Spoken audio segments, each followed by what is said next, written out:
Goedendag, hier ben ik weer met een filmpje. En wat ik eigenlijk aan het bedenken was de afgelopen week, is dat ik hier heel vaak relatieleggingen leg. En ik heb daar ook wel een filmpje over gemaakt met hoe ik dat gedaan heb en hoe jullie dit dan ook kunnen doen. Alleen ik heb daar nooit echt rugbaarheid aangegeven aan het filmpje. Ik heb het ook een andere naam genoemd. Daarna heb ik het wel weer veranderd in de naam, in de 12 legging, mijn kaarten. Maar ik wilde het eigenlijk anders gaan doen. Ik had vandaag een klant, maar het was een super mooie reading. En dat heb ik ook gedaan met de reading die ik eigenlijk zelf heb verzonnen. Dus de 12 kaarten reading in dit geval. Die heb ik dus zelf verzonnen samen met mijn gidsen. Omdat ik graag een duidelijke relatielegging wilde. Maar ook op de manier van hoe de ander denkt, waar die op het moment mee bezig is en hoe die zeg maar tegenover anderen doet. Dus eigenlijk in een soort van 3 categorieën. Daarnaast ook zeg maar hoe jij over dingen of de vraagstelster over dingen denkt. Dat ook. Nou ja, en natuurlijk de toekomst, want dat is graag wat mensen natuurlijk willen weten en wat ook heel logisch is. En als laatste de tipkaarten. En vooral is het ook heel belangrijk om te kijken van wat degene ervan vindt. En daar begin ik ook altijd als eerste mee. Daarom ga ik het nu uitgebreid uitleggen, zodat je ook de relatieleggingen snapt die ik dus hier op mijn site heb staan. Dat is natuurlijk wel erg belangrijk. Mochten er nog vragen zijn over deze legging of over deze reading, dan hoor ik die graag, want het kan zijn dat je zegt van ja, maar waar ligt die kaart dan precies voor? Of nou ja, weet ik veel. Kan ook zijn dat je het gewoon duidelijk begrijpt. Ik ga in ieder geval stapje voor stapje uitleggen. Nou goed, dit is dus hoe ik mijn eigen relatielegging, die ik samen met gidsen heb ontworpen, om zo maar te zeggen. Ja, je doet natuurlijk eerst hoe jij het doet. Ik doe zelf altijd inloggen, om het zo maar te zeggen. Een lijntje maken voordat ik ga beginnen. Nou, dan krijg ik iemand binnen en die stelt mij de vraag en dan ga ik natuurlijk schudden, invoelen op diegene. Ik ga ook altijd vragen wat de naam is van de ander, de voornaam. Ik heb alleen een voornaam nodig, ik heb geen geboortedatum nodig of een achternaam, echt alleen een voornaam. Dat is wel mega belangrijk, want stel je voor dat er ook een andere man in haar energie zit, of 2 mannen, dat je wel de goede eruit pikt, laat ik zo zeggen. Het duurt een tijdje zodat jij denkt, het voelt goed voor me. En dan meestal is dat bij mij binnen 2 minuten ongeveer. Ja, dan moet je al die kaarten nog even goed krijgen. Hè? Zo. Dit gaat gewoon eigenlijk, op een gegeven moment zul je merken dat dit gewoon vanzelf gaat. Dat je er ook niet bij na hoeft te denken. Als je met de kaarten andersom werkt natuurlijk. Anders heb je dit niet. Dan is het alleen een kwestie van schudden. Maar dit is echt wel een kwestie van ook niet alleen schudden, maar ook wassen. Nou, en dan ga je uitleggen. Dan ga je dus de kaarten uitleggen. En als eerste leg ik altijd de kaarten uit van degene over wie de vraagsteller of vraagstelster een vraag heeft. Aangezien ik hier, ik zal het even pakken. Want ik ga dus beginnen, ik leg dus de kaart uit. Ik ga dus beginnen altijd hier.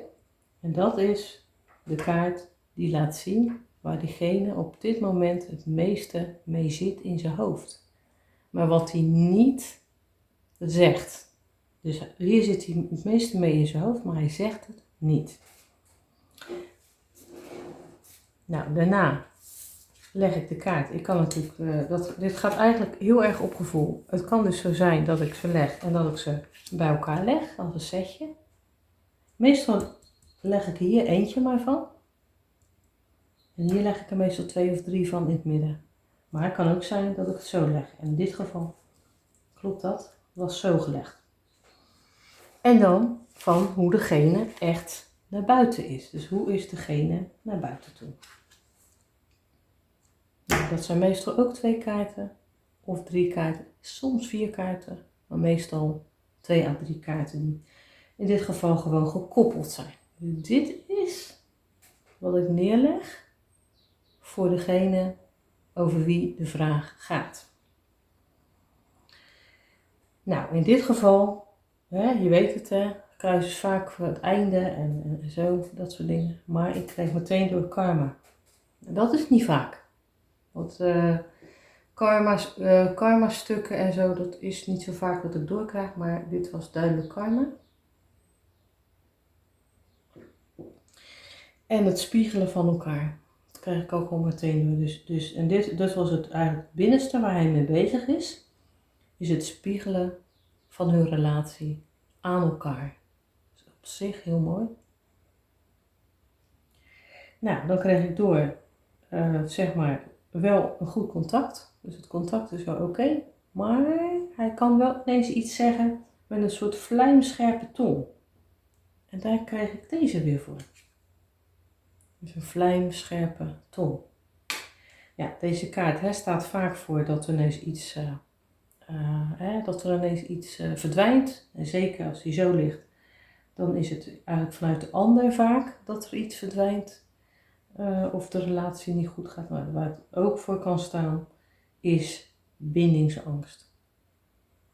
En dan kan het ook vanuit de ander zijn. Dus, maar ook vanuit eigenlijk spiegelen. Dus de bindingangst is vanuit haar en vanuit hem. Allebei, beide. Maar dat is ook vaak wat je gewoon doorkrijgt. Als je natuurlijk altijd standaard denkt, nee, het staat alleen maar voor relatie uitgaan. Maar op een gegeven moment zul je merken hoe vaker je de kaarten legt. Ik leg ze nu ongeveer 4 à 5 jaar. 4 jaar ongeveer. En dan krijg je, ik kan dat er niet uitleggen, dan ga je dat vanzelf ook vormen en zien. Nou, dit is dus wat hij, zeg maar in dit geval de man, wat hij uitdraagt. Dus wat zij ziet van hem. En wat hij ook echt laat zien. Nou, en dat is dus de focus, dus zoals deze kaart, op het kompas. Dat hij dus eigenlijk wel weet wat hij wil. Hij weet eigenlijk wel wat hij wil. En dat is dat hij alles in kleine stapjes wil gaan doen. En ook zich niet zoveel zorgen maakt over de volgende dag. Wat eigenlijk een hele mooie eigenschap is. Dus dit is hoe ik hem leg. En dat zeg ik van tevoren ook. Van hoe hij diep in zijn ziel denkt. Of wat er aan de hand is. Nou, dit is hoe die zelf denkt en doet. Nou ja, hij vindt de communicatie goed. Alleen hij denkt wel, ik zit ook wel een beetje met bindingsangst. Maar mijn partner ook. Ja. En dit is de focus opgelegd dat hij het eigenlijk allemaal in kleine stapjes wil doen. En wat naar mijn mening heel erg goed is, omdat ik heb dat eigenlijk zelf ook altijd gedaan. En me nooit zoveel zorgen gemaakt over liefdesrelaties. Wat betreft mezelf. Ik heb weer andere karma stukken, om het zo maar te zeggen. Maar goed, ik herken dit dan wel vanuit mezelf. In ieder geval wat betreft het op de dag leven, wat betreft de liefde. Nou, dan ga ik nu verder met hoe de klant, de dame in dit geval, zelf over denkt. Want dit kan je ook goed gebruiken voor je eigen klanten of voor jezelf of vrienden. Dan gaan we verder met de kaarten voor de vraagstelster zelf. Zo, zo en zo. Ja, deze staat vaak voor jaloezie, als hij andersom is. Maar ik moet je zeggen dat ik ditmaal toch doorkreeg dat hij voor kracht stond. Of eigenlijk meer voor de kracht die ze nog zelf niet in zichzelf heeft ontdekt. Maar ook het niet durven loslaten. Het niet durven loslaten en te vertrouwen op dat het goed kan gaan. Dus ik geef toe, hij staat niet zo.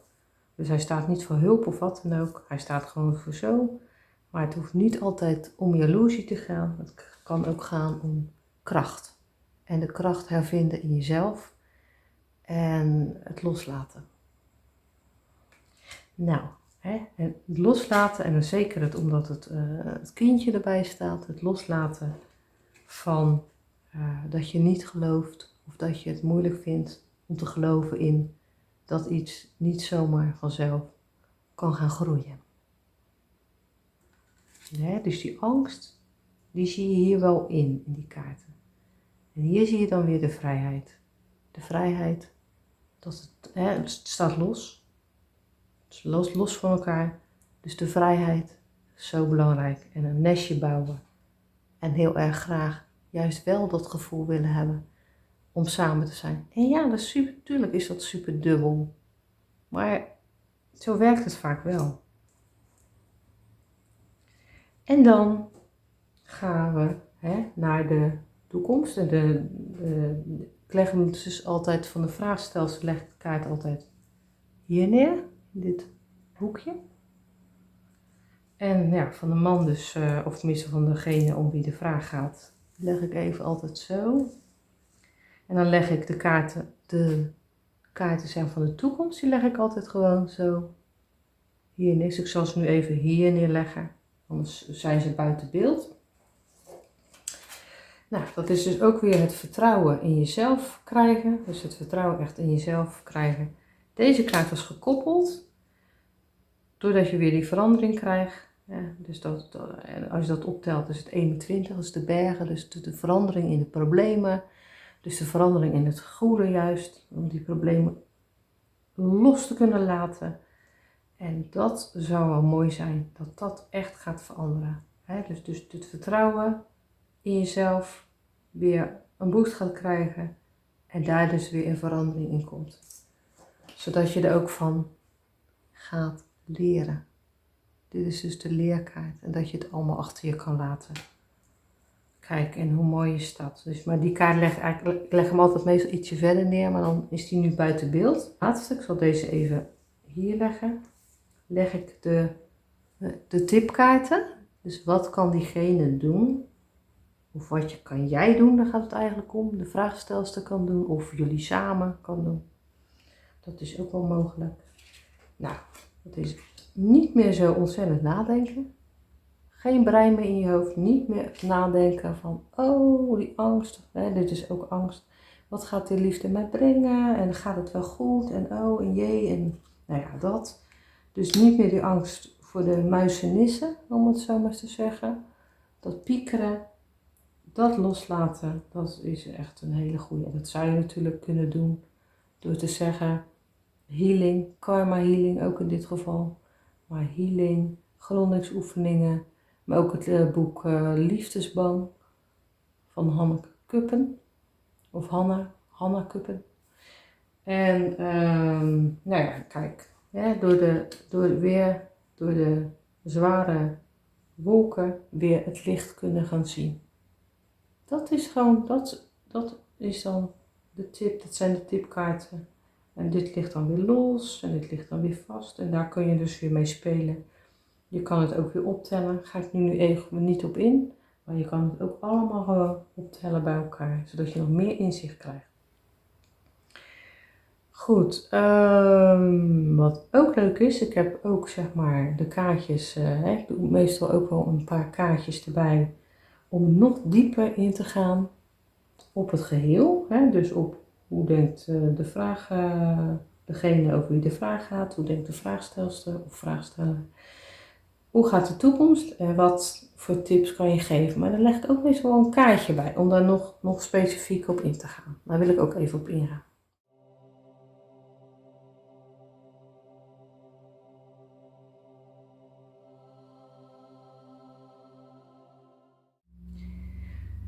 Dus ik zeg tegen haar, nou ik ga even laten zien of even chatten, even typen wat ik nou eigenlijk doorkrijg.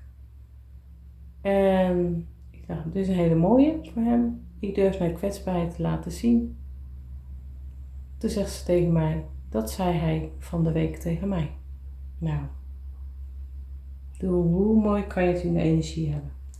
Ik zal nog even zeggen hoe het allemaal is. Ik doe even de kaartjes weg. Dus even, als voorbeeld. Dit is dus degene, de vraagstelster of steller. Daar leg ik altijd de kaarten voor in die hoek. Vind ik wat makkelijker. Dit is de hoek van degene om wie het gaat. Eigenlijk gaat het natuurlijk altijd, het is een wisselwerking. Het gaat ook altijd om degene die de vraag stelt. Maar dit is om degene wie de vraag gaat. Ja, dit is dan de toekomst. Dat ligt boven bij mij altijd. En de tipkaarten leg ik altijd een beetje in het midden neer. Ik leg eerst voor degene om wie de vraag gaat. Dan vraagsteller of vraagstelster. Dan toekomst. En dan tipkaarten. Dat is hoe ik het doe, hoe ik het heb meegekregen. En het meeste uitgebreide is altijd bij degene om wie de vraag gaat. Bij mij dan. Wat ik doorkrijg, dit is een kwestie van gewoon neerleggen en gaan met die banaan, om het zo maar te zeggen. Hier ga ik niet over nadenken, dit wordt gewoon neergelegd.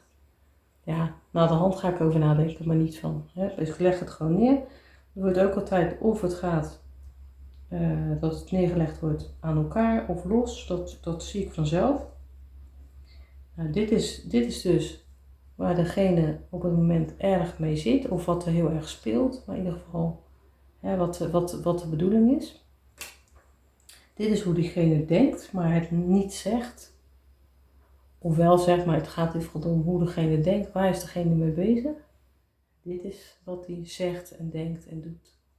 Dat zijn deze kaarten. Dit is dus vraagstelster, dus ook meestal waar degene mee zit. En ik krijg ook wel vaak door wat degene graag het liefste wil.